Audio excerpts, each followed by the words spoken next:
택배로 보냈거나 받아야 할 물품이 분실 혹은 훼손되거나 연착되는 경우가 종종 있습니다. 운송물의 훼손에 대한 택배 회사의 손해배상 책임은 원칙적으로 택배 회사에 있습니다.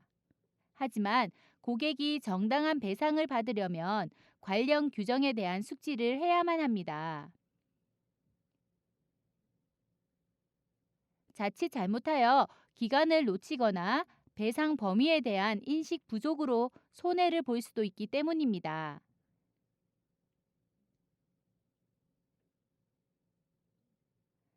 택배 물품이 파손, 부패 등 훼손된 채 배달된 경우 소비자는 택배 회사에 즉시 통지하는 편이 좋습니다. 택배 회사에 통지하지 않으면 피해 발생 원인과 귀책 주체를 가리기 어려워 택배 회사가 배상을 거부하는 경우가 많기 때문입니다. 택배 표준 약관에 의하면 운송물의 훼손에 대한 택배 회사의 손해배상 책임은 받는 사람이 운송물을 수령한 날로부터 14일 이내에 택배 회사에 반드시 통지해야 합니다. 통지는 가능한 내용 증명이나 문자 메시지 등으로 증거를 남겨야 하며 그것이 용이하지 않을 경우 통화 내용을 녹음해 놓는 것도 좋습니다. 택배 회사는 사고가 접수되면 사실 확인 및 책임 소재지를 규명한 뒤 물품 가액 및 택배 요금을 참고해서 배상 금액을 결정해야 합니다.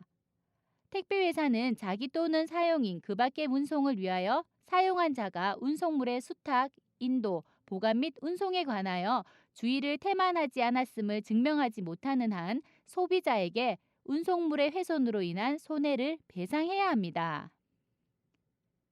즉, 부주의에 대한 입증 책임이 소비자가 아니라 택배 회사 쪽에 있다는 것입니다.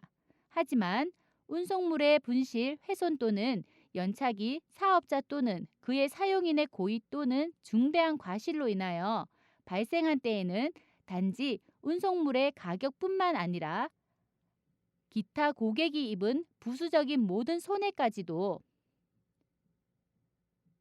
배상해야 합니다.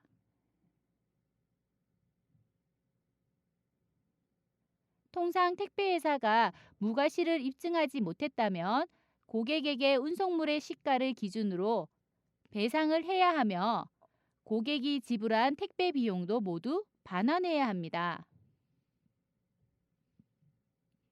하지만 반대로 운송물의 현저한 훼손이 운송물의 성질이나 하자 또는 고객의 과실로 인한 것일 때에는